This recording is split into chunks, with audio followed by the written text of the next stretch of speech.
Yeah, my name is Rick Carlson, and we're in Orland Park, Illinois. And it's a little interview with an older cowboy, that probably one of the last remaining bull riders and bronc riders in this general location. Really started young when I was in my mother's womb. My mother followed a rodeo circuit, and she was a barrel racer. Carol Junker, and she passed away last year. And so we buried her. She's with the Lord now, and we're moving down to Arkansas. We're working with some cattle down there, and now that we laid Mama to rest, I spent time down in Texas, Oklahoma, down in Cushing, Oklahoma. Has some very close friends and relatives down there, and also down in Florida. My father still resides in Florida. My sister's in Alabama, and so we're going to move to the middle of the hub, so to speak. And my brother will still remain up here, and then my stepbrother will be up here too. We still farm roughly about 2,000 acres up here. Okay, so when did you start riding horses? I started maybe 7 or 8, 6, when I really first started with my own. And was that up here in Illinois, or? Yep, that was up here. We brought 2 horses up from Oklahoma, and started riding then, and just slowly graduated with it to see how I'd take to it. A lot of the boys around here took to your ball sports like football and baseball, where I was brought up wrestling, and then once I got my hands on my first horse, so to speak, not that I wasn't around it previously, but when I really fell in love with it and started working with it, that was it. You couldn't find me any other place but in the barn.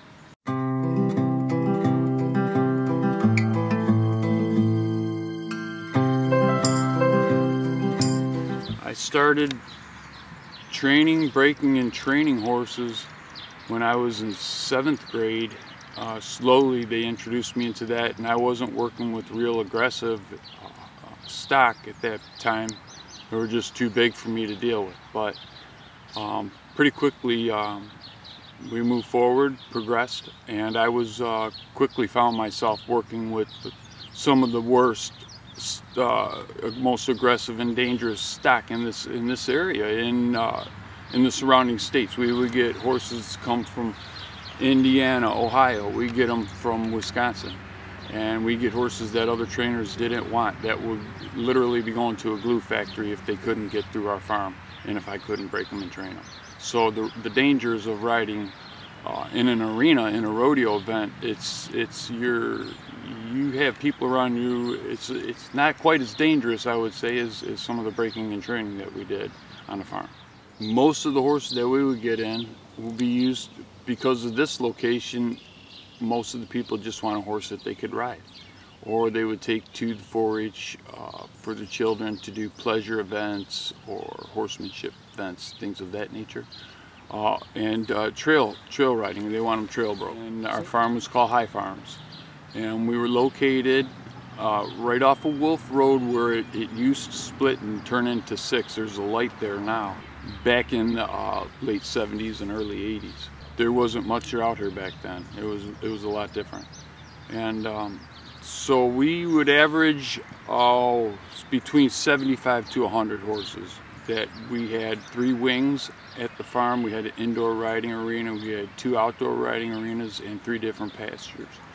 60% to 70% of the stock we had there were boarders, and then the rest were ours.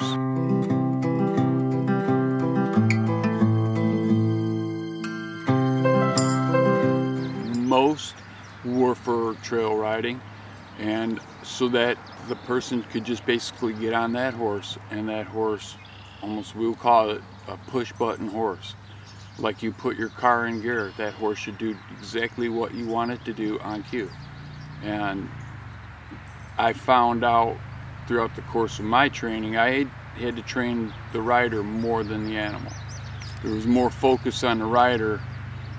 I could get the animal to do exactly what it should do, but the rider struggled at times to properly cue and different things. It could go on and on. But it was probably about 60-40. In general, though, how long did it take to train a horse? The way I would do it, the way we would do it, is 30-day. It's a 30-day deal. Okay. You drop your horse off, and then you don't see the horse for it's 2 to 3 weeks. And then in that last week, you're trained with the horse. You'll watch the horse being trained, and then after the horse was trained, then you'll jump on board, have a hand, and I'm one-on-one with you and your animal, and training you how to work with him. I first started riding in rodeo events was in the National High School Rodeo Association. When I did get in serious rodeo, and I was bulldogging, roping, and bronc riding. My mother did not want me to ride the bulls, but we did a little bit. What was that like? I mean, what, being a freshman in high school, I mean, you'd already had, 7, 8 years experience around horses, or you grew up with horses, but what was competition like for the first time? Oh, it was, I was with friends. It was maybe a bit nervous because you want to make the time, but all in all, I'd say I had a good time. It was a lot of fun because before the rodeo, the way it was set up, we'd have camp, and I was bunking with the guys I was competing with the night before and practicing all together, and then we'd all compete against each other. The competition, well, we go there and get dropped off on a Friday after school. Usually is the way it would go, and spend the night there. We get there, get our horses and everything settled down, do some riding Friday night, get warmed up, and register for the events that we wanted to do. And then the next day we would work our animals and get prepared and ready for that event. And then Sunday would come around and we would spend the whole day. The family would come out, and whoever wanted to watch the rodeo and watch us compete. And that would last throughout the course of the summer. And how many horses did you ride in one event? Just one or two? Or? I would usually go with 2 different horses. I had a horse for roping and another horse that I would use for when I was bulldogging. Are you assigned horses when you get to these events? No, these are my own personal horses that I'd ride. Okay. Sometimes I would ride customers' horses to show them what their horse is capable of doing, and then they will get interested and want to do it. And I'd take them out, take their horse out, and show them what rodeo was like. They would take it a step further than just trail riding, and so it's a lot of fun. What were the age of the horses? Was there an age limit? Depending upon what you're doing with that horse, I would say, between the age of 3, some guys would go 2, but around 3 years old, and then to about maybe 7. And what types of guidelines did they have in terms of like the safety of the horses and the treatment? Well, there's vets there. Everybody knows their animal, and you're paying close attention to what's happening with that animal. It's like going to an athletic event. If you have an athlete that all of a sudden he starts limping, you're going to take him out and take him aside and address that issue. It's the same thing with the horse. If you're riding that horse, all of a sudden there's something not right, you're going to stop. You're not going to push that animal, So you look at it like your best friend. And Bronco riding, bareback, and saddle riding, what's the difference? Is there any difference? Is it the same amount of time and the same amount of points, or? Yeah, it's a timed event. You have to stay on for the full 8 seconds. That's it? It's 8 seconds? 8 seconds, but 8 seconds seems like 8 minutes. There's nothing short about it. And if you do stay on for that time, then you will get a score. And depending upon your ride and how that animal performs, will determine your score. You can't touch with your free hand. You can't, that's why you'll see the cowboy keeps the hand up. He's not going to let it down.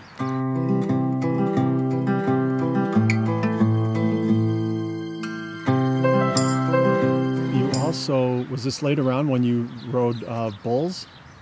I only rode 3 times.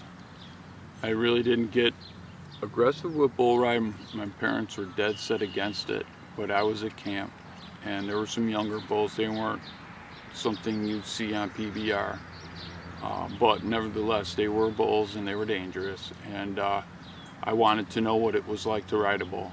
And to say I did the full 8 seconds would be a lie. I didn't, but I didn't do too bad. I would say a bull is really hard to ride because you can't predict which way he's gonna go.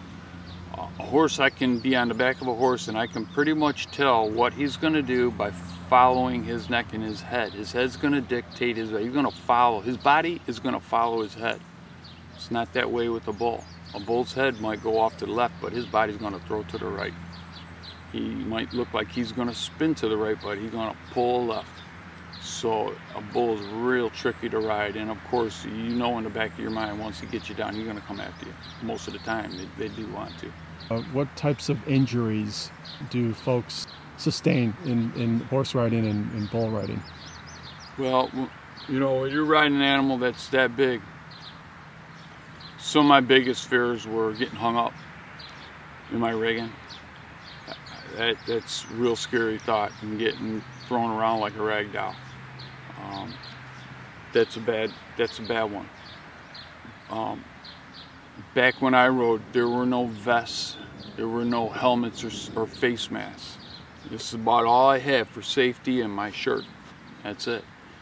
So that was an issue, getting stepped on after you're thrown. I had a friend that was stepped on, his bull stepped on his head, and you can figure out the rest. Did he survive? He did survive it, but he's in a wheelchair the rest of his life. So, you know, another fear too is, well, you'll see now, even with the face protection, where these guys come up and they kiss the bull's head or catch a horn. And it doesn't look like much on TV, but you just catch that tip of that horn in your jaw or somewhere on your face or your head, and it's catastrophic. The injury is really bad. So that was another one. And you can meet your maker any day anyway, but it's things that'll get the fear in you. Do you know anybody who died from this?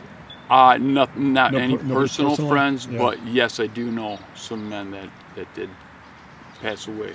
So many. I was in competition almost every weekend if I wasn't training at some point. So, and in the stock, I had so many head of horses to choose from, and I had been on the back of so many horses, but people just didn't have that opportunity like I did growing up.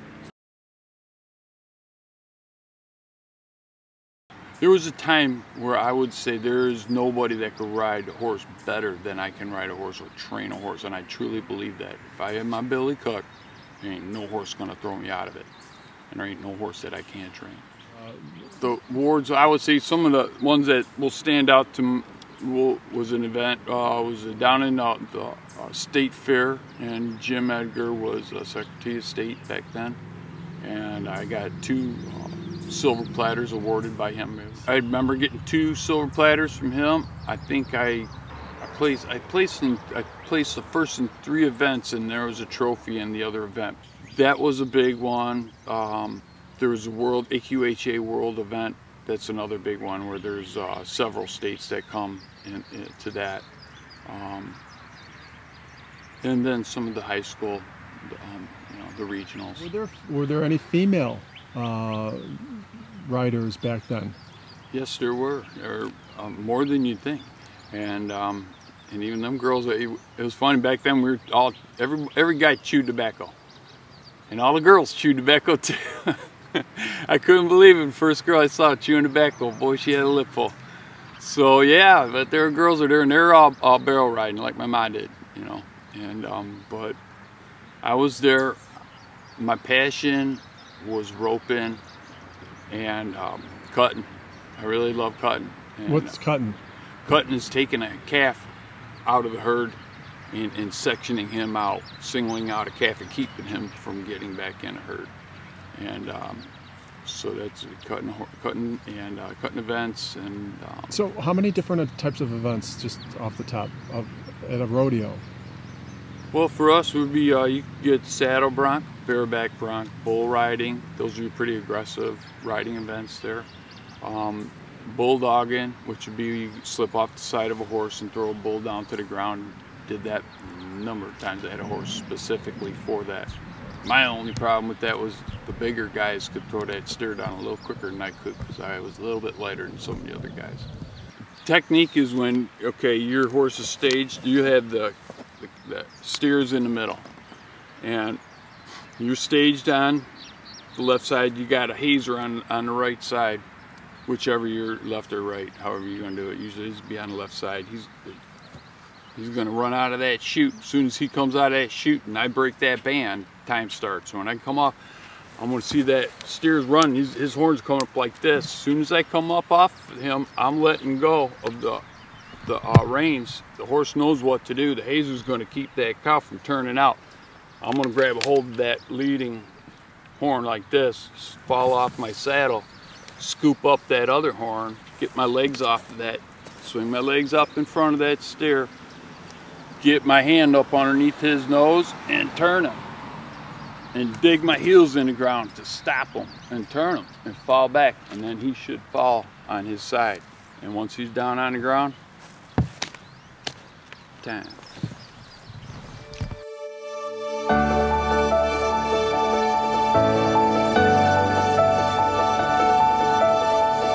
What advice would you give to young folks that are considering getting involved in rodeo? I would say, follow your heart.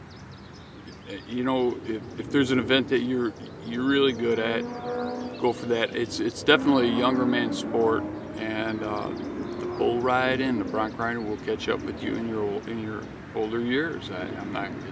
It's gonna. You're dealing with a really big animal, and providing you get through it clean, it might catch up to you a little bit in the backside. But if you're doing something, I'll say this, you know, a lot of men will go to their grave maybe 80, 90 years old, and I can honestly say by the time I turned 40, I lived what they lived in 90 years by the time I was 40, and I'm still pushing it. So look before you leap, but don't be afraid to leap. Otherwise, and when did you stop riding? I stopped riding when I had some issues with my father down in Florida, and I had to go away. I was gone for about 2-3 weeks, and our barn burnt down. We lost 37 head of horses. I lost 6 of my own, all of my tag, everything. And I don't even know what to say about it. I'm slowly going back to it now that I'm retired. I had to just focus on work and getting my finances straight again. And now that I'm retiring, I'm gonna head back down to what I love. I won't be doing rodeo, but I will work with cattle, and I will be riding. I'll ride till I die.